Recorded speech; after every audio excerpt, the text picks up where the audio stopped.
నమస్తే, నేను సిరి. ఏపీ ముఖ్యమంత్రి చంద్రబాబు నాయుడు గారు అయితే నామినేటెడ్ లిస్టులను అయితే విడుదల చేశారు. అయితే దీంతోనే మరి వైసీపీ అధినేత జగన్మోహన్ రెడ్డి మాత్రం ఉలిక్కి పడ్డారని చెప్పేసి మరి వార్తలు వస్తున్నాయి. సో అసలు ఏం జరిగిందనేది మనకు వివరించడానికి మనతో పాటు ఉన్నారు ప్రముఖ రాజకీయ విశ్లేషకులు కేవీవి ప్రసాద్ గారు. నమస్కారం.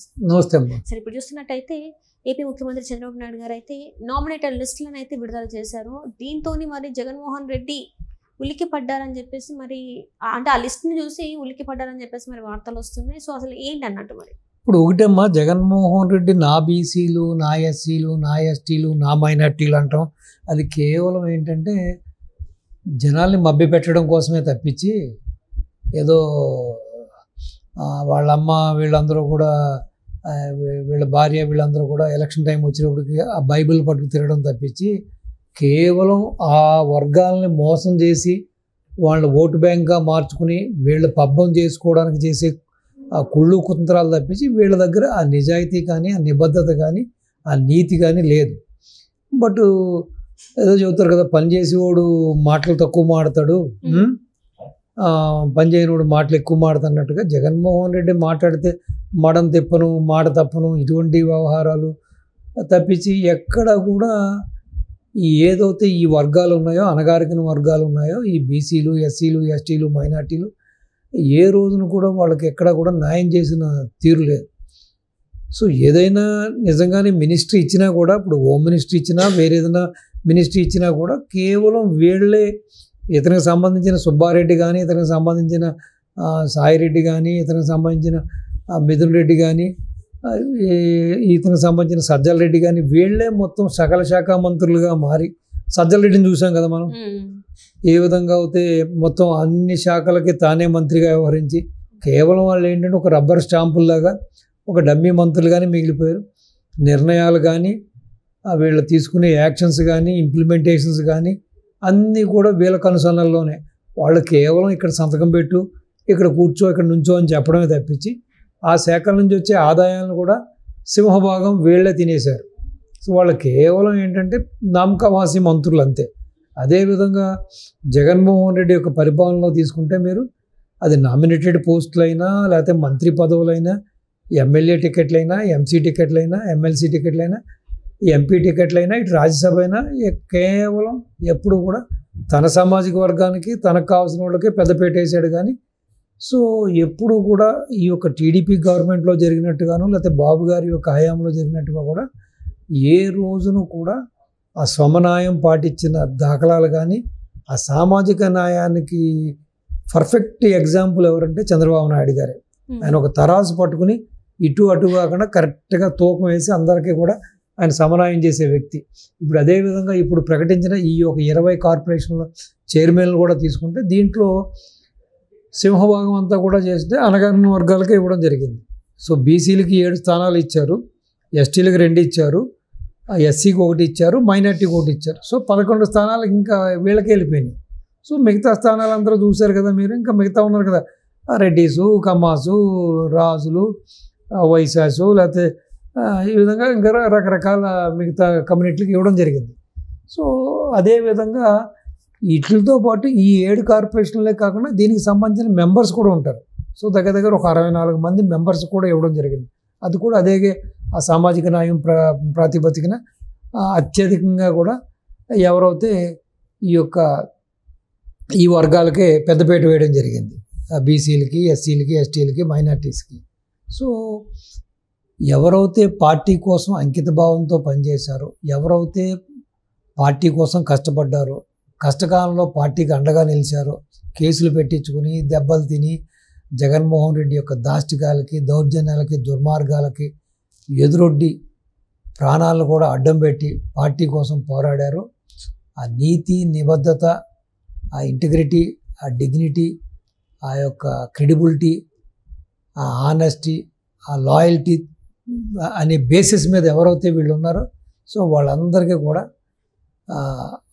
న్యాయం చేయడం జరిగింది. అంటే ఒక విధంగా చెప్పాలంటే ఈ యొక్క 20 తీసుకుంటే కూడా ఎక్కడా కూడా ఎవ్వరు కూడా, ఇంక్లూడింగ్ ప్రతిపక్షం, నిజంగా కడుపు తినే ప్రతిపక్ష నాయకుడు ఎవ్వడు కూడా తప్పు పట్టలేని విధంగా ఇటు చంద్రబాబు నాయుడు గారు కానీ, ఇటు లోకేష్ బాబు కానీ అంత పర్ఫెక్ట్గా, అంత బ్యాలెన్స్గా, అంత చక్కగా ఆ కూర్పు చేయడం జరిగింది, వాళ్ళని ఎన్నుకోవడం జరిగింది.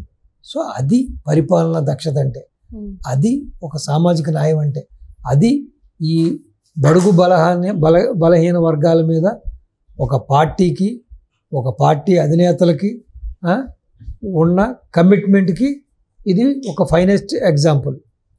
సో దీన్ని బట్టి మనకు అర్థమైంది ఏంటంటే, జగన్మోహన్ రెడ్డి ఓన్లీ కేవలం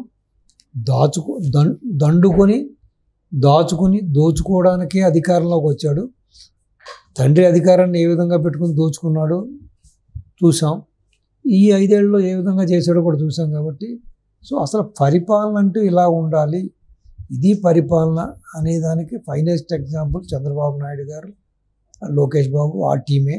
సో అదేవిధంగా ఇప్పుడు మీరు తీసుకుంటే కూడా ఈ యొక్క ఎవరైతే ఉన్నారో ఈ యొక్క కీలకమైన పదవులన్నీ కూడా ఒక దామాషా ప్రకారం కూడా వీళ్ళు నీట్గా వాళ్ళు పంచుకోవడం జరిగింది. అంటే వాళ్ళకున్న సీట్ల ప్రకారం, వాళ్ళకున్న మెజార్టీ ప్రకారం ఏదైతే ఇప్పుడు 20 ప్రకటించారో దాంట్లో 16 కార్పొరేషన్లు ఏమో టీడీపీ, అంటే వాళ్ళ సంఖ్యాబలం ప్రకారం, ఒక 3 కార్పొరేషన్లు ఏమో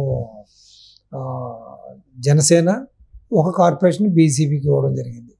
అలాగే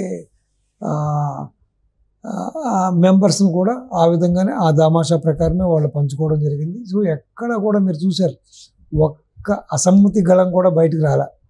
ప్రకటించి ఇప్పుడు ఇంతసేపు అవుతుంది, నిన్న ప్రకటించారు, ఆల్మోస్ట్ 24 గంటలు అయిపోయింది ప్రకటించి. సో ఎక్కడ కూడా ఈవెన్ ఏ పార్టీలో కూడా ఎవ్వరు కూడా ఇదేంటి వాళ్ళకెందుకు ఇచ్చారు, మాకెందుకు ఇవ్వలేదు అని ఒక్క వ్యక్తి కూడా బయటకు వచ్చి గళం విప్పల. ఎందుకంటే ఆ కూర్పు చేర్పు కూడా అందరూ హర్షించేలాగా, అందరూ అభినందించేలాగా, అందరూ ఆనందపడేలాగా, ఆ పార్టీ కష్టకాలంలో ఎవరైతే ఉన్నారో వాళ్ళందరికీ కూడా అంత చక్కగా నాయడం జరిగింది. అదేవిధంగా ఇప్పుడు ఇది కాకుండా ఇంకా రాష్ట్ర స్థాయి నుంచి ఇటు జిల్లా స్థాయి వరకు కూడా ఇంకా చాలా నామినేటెడ్ పదవులు ఉన్నాయి. అలాగే వివిధ దేవాలయాల్లో ఇంకా చైర్మన్ని, దానికి సంబంధించిన కమిటీ మెంబర్లని, దేవాలయానికి సంబంధించిన మెంబర్స్ని కూడా ఇంకా కూడా చేయవలసిన పని ఉంది. సో డెఫినెట్గా ఇదే దామాషా పద్ధతిలో 3 పార్టీలు ఏ విధంగా అయితే కూర్చుని వాళ్ళకున్న సంఖ్యాబలం ప్రకారం ఏ విధంగా అయితే ఆ రేషియో మెయింటైన్ చేస్తున్నారో, సో మిగతా వాటిని కూడా అలాగే మెయింటైన్ చేస్తారు. అదే విధంగా కూడా ఏది చేసినా సరే, అది ఏ స్థాయిలో చేసినా సరే, అది జిల్లా స్థాయి అయినా, రాష్ట్ర స్థాయి అయినా, ఇటు దేవాలయాలకు సంబంధించిన అయినా, అది ఏదైనా సరే డెఫినెట్గా బడుగు బలహీన వర్గాల తర్వాతే ఎవరైనా సరే. ఏదో ఇది అధినాయకుడు కమ్మాయన కాబట్టి డెఫినెట్గా తన వర్గానికే ఇచ్చుకుంటాడు, తన వర్గం వాళ్ళే అందరూ పదవుల్లో ఉంటారు అనేది అపోహ మాత్రమే. కావాలని చెప్పి లాస్ట్ ఎలక్షన్లో కాంట్రాక్టుదారులందరూ కమ్మోళ్ళు, ఉద్యోగాలన్నీ కమ్మోళ్ళు, డిఎస్పీలు అందరూ కమ్మోళ్ళు అని ఆ విధంగా దుష్ప్రచారం చేసి కొంత ప్రజలను నమ్మించి అధికారంలోకి వచ్చాడు వైసీపీ. ఇప్పటికైనా ప్రజలు కళ్ళు తెరవాలి, అసలు ఏ విధంగా పరిపాలన సాగుతుంది, ఏ విధంగా బడుగు బలహీన వర్గాలకి గౌరవనీయులు శ్రీ నారా చంద్రబాబు నాయుడు గారు ఆయన గౌరవిస్తున్నారు, ఆయన విలువిస్తున్నారు అనేది వాళ్ళు కూడా గమనించాలి. ఎక్కడ కూడా తెలుగుదేశం ఆవిర్భావం, ఎన్టీ రామారావు గారు పార్టీ పెట్టినప్పటి నుంచి ఈ రోజు వరకు కూడా ఎంతోమంది బడుగు బలహీన వర్గాల వాళ్ళు వాళ్ళ జీవితంలో కూడా మేము రాజకీయ నాయకులు అవుతాం, ఎమ్మెల్యేలు అవుతాం, ఎంపీలు అవుతాం, మినిస్టర్లు అవుతాం కలలో కూడా ఊహించిన వాళ్ళందరూ కూడా ఆ పదవులంతా అలంకరించడం జరిగింది. ఆ యొక్క ఆ ఉన్నతమైన స్థానాలని అధిరోహించడం జరిగిందంటే అది కేవలం తెలుగుదేశం, ఆ తెలుగుదేశం అధినాయకులకున్న నిబద్ధత, ఆ నిజాయితీ, నిజంగా బలుగు బలహీన వర్గాల మీద వాళ్ళకున్న ఆ ప్రీతి, ఆ ప్రేమ, ఆ గౌరవమే కారణం. సో ఇప్పటికైనా సరే ఎవరైతే ప్రజానీకం ఇంకా జగన్మోహన్ రెడ్డి వెనకాల అడుగులు వేస్తూ అతని మాయమాటలు నమ్ముతూ అతని వెనకాల తిరుగుతున్నారో వాళ్ళందరూ కూడా కళ్ళు తెరవాలి, నిజాలు తెలుసుకోవాలి.